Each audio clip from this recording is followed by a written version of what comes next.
Friends, welcome to ITI platform IQ। आज हम friction के कुछ क्वेश्चन देखेंगे। ठीक है, फ्रिक्शन हमने पढ़ा भी था। अब देखिए उससे रिलेटेड कुछ क्वेश्चन है, निमी की बुक से हैं ये, तो इसके बारे में हम चर्चा करते हैं। फर्स्ट क्वेश्चन है आपका, which is the law of friction. ठीक है, इनमें से लॉ ऑफ फ्रिक्शन क्या है। फर्स्ट ऑप्शन है friction force is independent over the area and shape of contacting surface. ठीक है, एंड बी है आपका option, frictional force is inversely proportional to the normal reaction. हमने क्या पढ़ा था बच्चों, जो फ्रिक्शन फोर्स होता है वो हमारा डायरेक्टली प्रोपोर्शनल होता है नॉर्मल रिएक्शन के ही पढ़ा था। इसमें बोल रहा है इनवर्सली प्रोपोर्शनल, तो B is a wrong answer हो जाएगा। एंड देखिए सी ऑप्शन है आपका, frictional force act in the same direction of the motion. हमने क्या पढ़ा था, फ्रिक्शन फोर्स जो है, घर्षण बल जो है, वो जो है मोशन की गति की अवस्था में जब वस्तु होती है तो उसके अपोजिट डायरेक्शन में लगता है ना, तो इसमें क्या है सेम डायरेक्शन, तो ये भी हमारा रॉन्ग है, C is a wrong answer. And D है, frictional force is not a dependent on nature of contacting area. बताइए घर्षण बल उसके नेचर पे, कॉन्टैक्ट एरिया पे डिपेंड नहीं करेगा, क्यों नहीं करेगा, बिल्कुल करेगा, तो ये डी भी रॉन्ग आंसर है, तो हमारा राइट आंसर हो जाएगा ए। ठीक है, अब देखिए सेकंड क्वेश्चन है हमारा, what is the direction of frictional force against a motional object। Sorry, what is the direction of frictional force against a motional object। ठीक है, तो जो है जब हमारी जो मोशन की अवस्था में होता है ऑब्जेक्ट, तो उसके किस डायरेक्शन में हमारा जो है फोर्स लगेगा, है ना। तो हमने क्या पढ़ा था, जब भी कोई मोशन करता है ऑब्जेक्ट तो उसके अपोजिट डायरेक्शन में फोर्स लगता है, ये हमने पढ़ा था, है ना। चाहे वो किसी भी अवस्था में हो, चाहे इंक्लाइंड हो, चाहे पैरेलल हो, चाहे परपेंडिकुलर हो, लेकिन उसके अपोजिट लगेगा। तो हमारा राइट आंसर हो जाएगा B is a right answer, opposite to the object.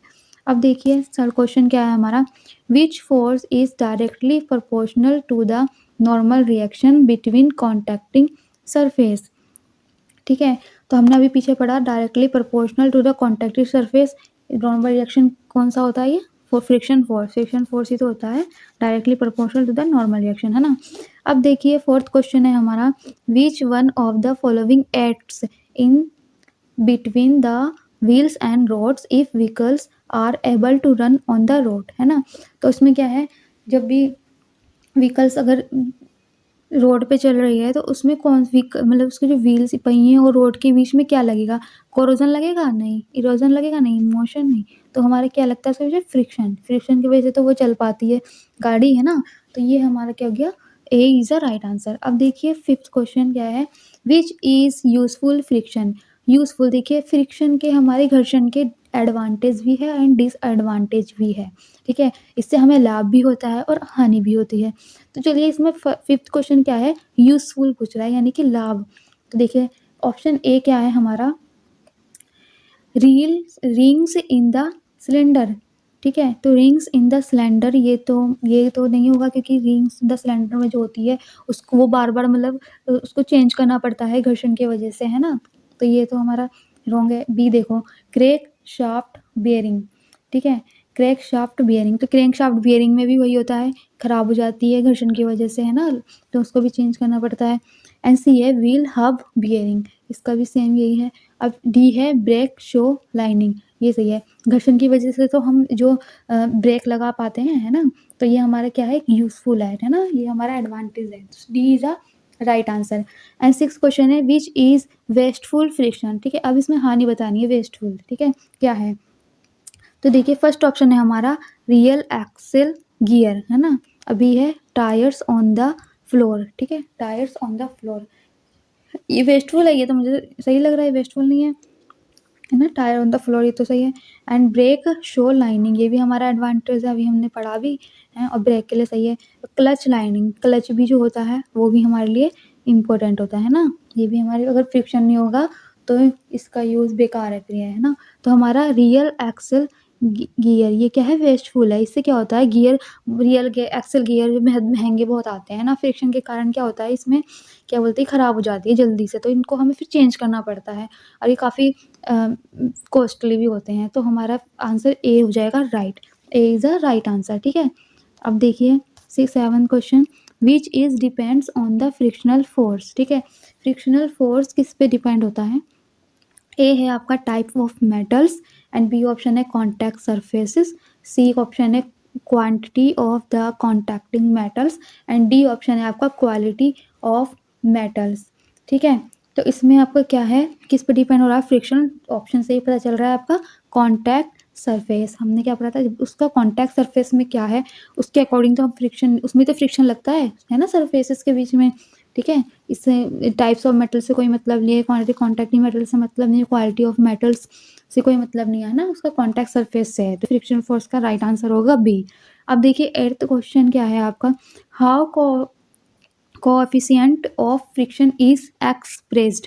ठीक है, कोएफिशिएंट हमने यानी कि गुणांक, हमने गुणांक पढ़ा था ना, तो इसमें देखिए अब ए ऑप्शन है, it is expresses as the ratio of force and area. देखिए, एंड बी है आपका, it is the ratio between friction force and normal reaction, friction force and normal reaction, है ना। और अब सी ऑप्शन है, it is the ratio between normal reaction and mass of object. ठीक है, ये भी नहीं है सही, it is express as the ratio weight and normal reaction. ठीक है, वेट एंड नॉर्मल रिएक्शन, ये भी नहीं है। तो हमारा राइट आंसर क्या हो जाएगा, बी, है ना, बी हो जाएगा हमारा right answer, friction force and normal reaction, है ना। हम देखो हमने क्या पढ़ा था, फ्रिक्शन फोर्स क्या होता है हमारा, डायरेक्टली प्रोपोर्शनल होता है नॉर्मल रिएक्शन के, है ना। अब इसको हटाने के लिए हम क्या करते हैं, गुणांक लगाएंगे कि म्यू नॉर्मल रिएक्शन, है ना, म्यू क्या है हमारा गुणांक है ना, तो गुणांक आएगा आपका इधर और यहाँ पे नॉर्मल रिएक्शन अपॉन फोर्स। तो ये हमारा राइट आंसर हो जाएगा B, normal reaction upon force, है ना, ये B is the right answer.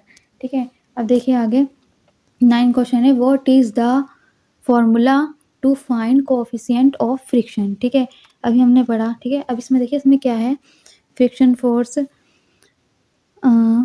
First option है आपका ये रहा, mu is equal to F into weight, नहीं, फ्रिक्शन इंटू वेट नहीं, वेट अपन फ्रिक्शन नहीं, नॉर्मल रिएक्शन अपन वेट नहीं, फ्रिक्शन अपन वेट, ये सब है। तो हमने देखिए इसमें हमें निकालना है, ये आपका वेट है।